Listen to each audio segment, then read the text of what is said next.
Hey guys, welcome back to my channel. Today I'm going to go ahead and do an April TBR along with the books that I'm going to be reading for the Reading Rush readathon coming up this month. I decided to go ahead and get in on that since I'm stuck at home, and I've got a couple of things going for prompts with that. But first I'm going to go ahead and start with just my regular TBR. Remember, I'm working off a Samsung phone, so I can't flip my videos, and also I have some ebooks in here, so I don't have physical copies to show you, so I'll be putting up pictures of the cover of the books in this corner. Let's get started. So the first book that I'm going to be reading in April is for the book club that I'm a part of. This is month 4 of me participating in it. And so for 3 Blondes and a Book online book club, we're going to be reading The Grace Year by Kim Liggett. And I don't really know too much about this book. I know it's kind of a dystopian kind of book. I've kind of tried to stay away from dystopian a little bit during this crisis because I felt like I'm living in a dystopia, and so I don't really need the help to go there in my head. But it's for the book club, so I'll go ahead and read it. I know a lot of people have really liked this book, so I'm going to go ahead and give it a shot. I know it has something to do with like teenage girls hitting some kind of phase of some sort, and they have to be sent away for a year, but I'm not like totally sure of all the details, and that's actually good because I like to be surprised. The next book I'm going to read in April is called Get Out of Your Way Get Out of Your Own Way. That's it. Get Out of Your Own Way by Dave Hollis. And so he's written a book. I got a galley copy off of NetGalley, so I'm going to go ahead and add that to my TBR for this month. And I'm just kind of like, I want to see how Rachel Hollis's husband processes things, I guess. I don't know. I know that he had his own like very successful job for a while, and then he quit that to start working at his wife's company that she founded. And so I'm just like really interested to see like his thoughts and how they compare to hers. Obviously they're 2 different people, so there's going to be differences, but I'm just like interested to see like how they fit together and want to see how he is as a writer. So that is book number 2. The next book that I'm going to be trying out for April is The 7 Husbands of Evelyn Hugo by Taylor Jenkins Reid.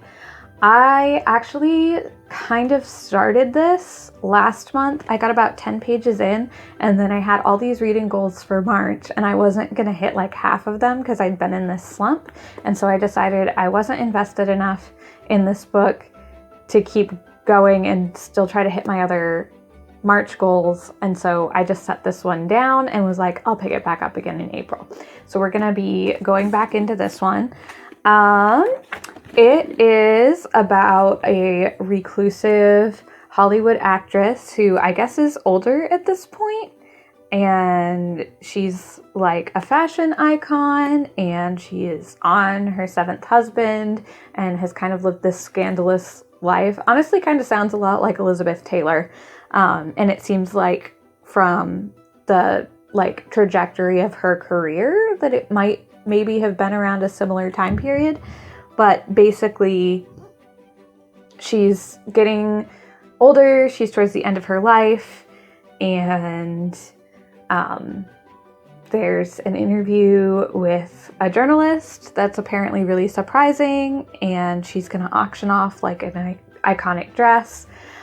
That's really all I know about it, and I'm excited to see how this was. I know some people really loved it, and some people found it really disappointing, so I don't know how I'm going to feel about it. I'm just kind of going in like neutral form and trying to figure out how I feel about it. So we'll see. I will let you know.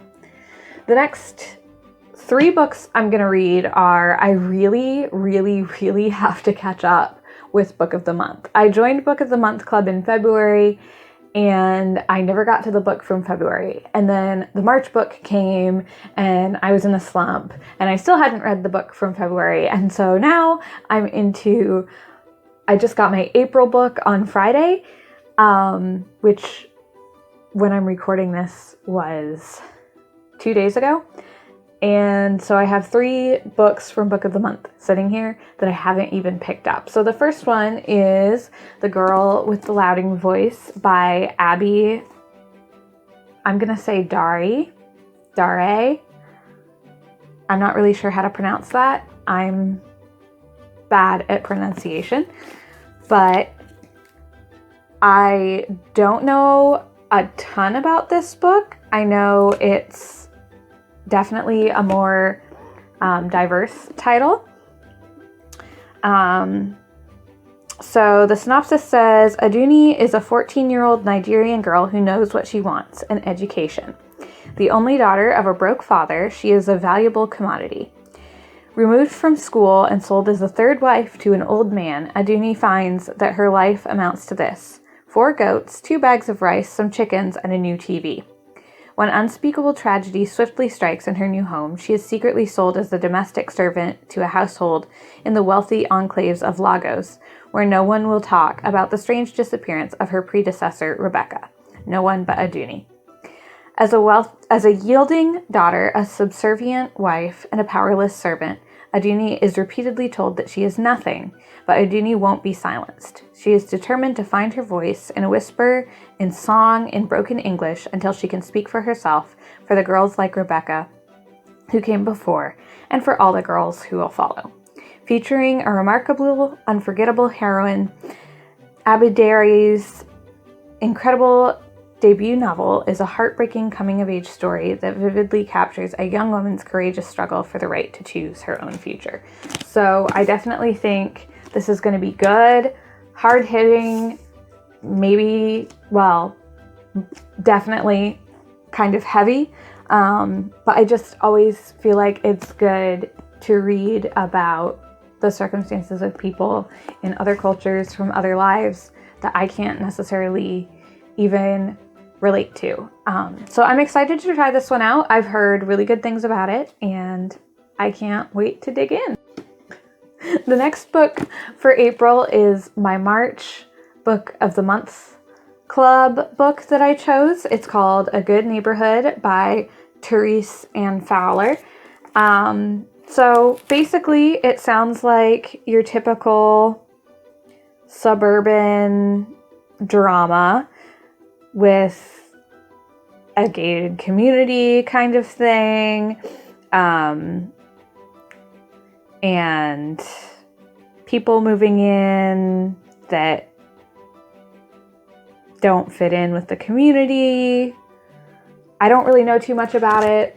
I'm going in kind of blind, but again, I like that. I like not knowing a ton about a book because then I can be surprised by things. And I feel like this book is one that I kind of want to be surprised by. I will read the last paragraph in the synopsis. It says, A Good Neighborhood asks big questions about life in America today. What does it mean to be a good neighbor? How do we live alongside one another when we don't see eye to eye? As it explores the effects of class, race, and heart-rending love in a story that's as provocative as it is powerful. So I just think that this is a really good read for right now. Like, we're in the middle of this pandemic, and like, we need to learn to be nice to people and focus on what we have in common, because we've been really bad at that lately. And yeah, I think this could be another hard-hitting book too that would be really, really good. The last one is The Paris Hours. All I really know about this is it's set in Paris between the world wars, and there's artists and writers, and it's the Roaring 20s. And honestly, that's all I really need to know about it, because I totally love that setting. I'm all about that.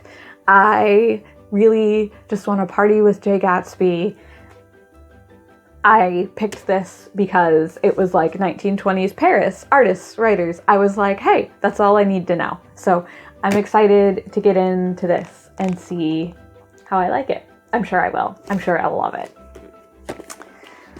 All right, so now I'm going to move into the books that I'm doing for the Reading Rush readathon. So the Reading Rush is taking place from April 16th through 19th, and the hashtag is Stay Home Reading Rush because obviously we're still in quarantine.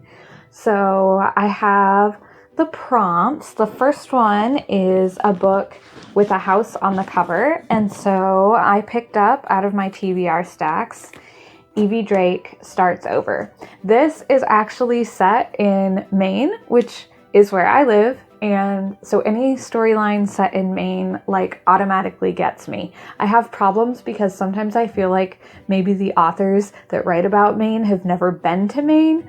So like if you're writing about Maine and you haven't been here, just know Mainers can tell. But I always try anyway because I really love my home state, and so I'm just like naturally biased toward anything set here. So basically it's about a reclusive widow in Maine and someone who ends up coming to stay with her, and I think it's like a washed up baseball player or something comes to stay with her and rent a room from her, and they end up becoming friends, I guess, and she kind of like ends up getting a new lease on life. I've heard mixed reviews about this one, but like I said, any book set in Maine automatically piques my interest, and so I have to try it. I gotta try it. So that's for the book with a house on the cover. The next prompt is to read a book in the same room the whole time. So basically, I guess that means hole up and read a book in like a couple hours. So I went and found the absolute shortest book on my TBR, and it's only 122 pages, so I think this is doable. It's The World's Last Night by C.S. Lewis. It's a collection of his essays, and like I said, it's only 122 pages long, so I am gonna dive into this and use this as reading a book in the same room the whole time. I really like C.S. Lewis's writing. Obviously, I loved the Chronicles of Narnia as a kid, but I have really liked his essays and other works as well growing up. And a lot of his essay stuff, honestly, it's kind of like talking to my grandpa. My grandpa passed when I was 13, not quite 14, and we were really close. And I just like, when I read C.S. Lewis, I kind of feel like I'm having a conversation with my grandpa again. Maybe that's weird. I don't know. I just feel like the voice that C.S. Lewis wrote in is really similar. So anyway, I just love C.S. Lewis. All right. The next prompt is read a book set somewhere you wish you could go. So I went into my TBR looking for something set in Italy, which makes me sad right now because like Italy right now, you guys, Italy. But I've always wanted to go to Italy, and I will be so excited when I finally do get to go. I feel like once the world is back to normal, as much as possible, as much as it can be, I feel like I should just finally up and go to Italy. But anyway, I picked Under the Tuscan Sun by Frances Mays, and it also has a house on the cover. So if I get like too overwhelmed with this TBR, I'll double up between Somewhere I Want to Go and House on the Cover, and I'll just have this. And I might have to drop Evie Drake Starts Over, but best intentions, this is just gonna go with the prompt that it's somewhere I wish I could go. So basically it's a memoir about a gourmet cook who restores an abandoned villa in Tuscany and all of her like adventures doing that, I guess. So I'm excited to see what this is like and read a little bit more about Italy because, like I said, I have like such a love for the idea of Italy, and I have always wanted to go. And one of these days I really, really seriously will.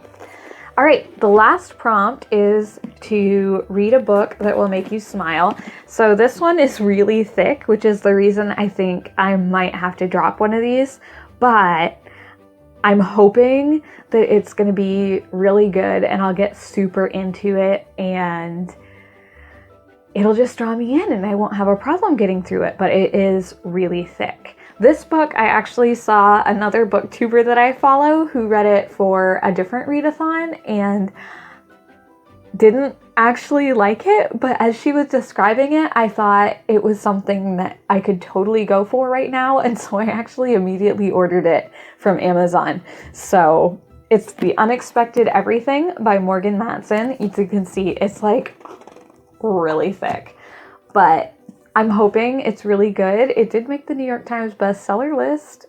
I mean, if that counts for anything, I think it does.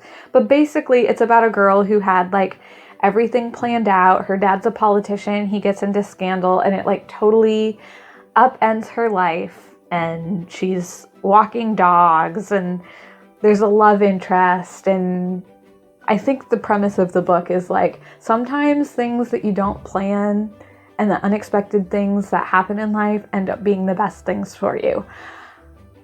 I can get along with that. My whole life has kind of been the unplanned things ended up going the best and the planned things never turned out how I thought them. So I can sympathize with that. And honestly, in the middle of a pandemic that none of us were expecting and all of our lives are upended right now, I can't think of anything that we would relate to more. So those are my books for April. It's a pretty ambitious list. Not sure if I'm going to get to all of them, but I'm going to do my best.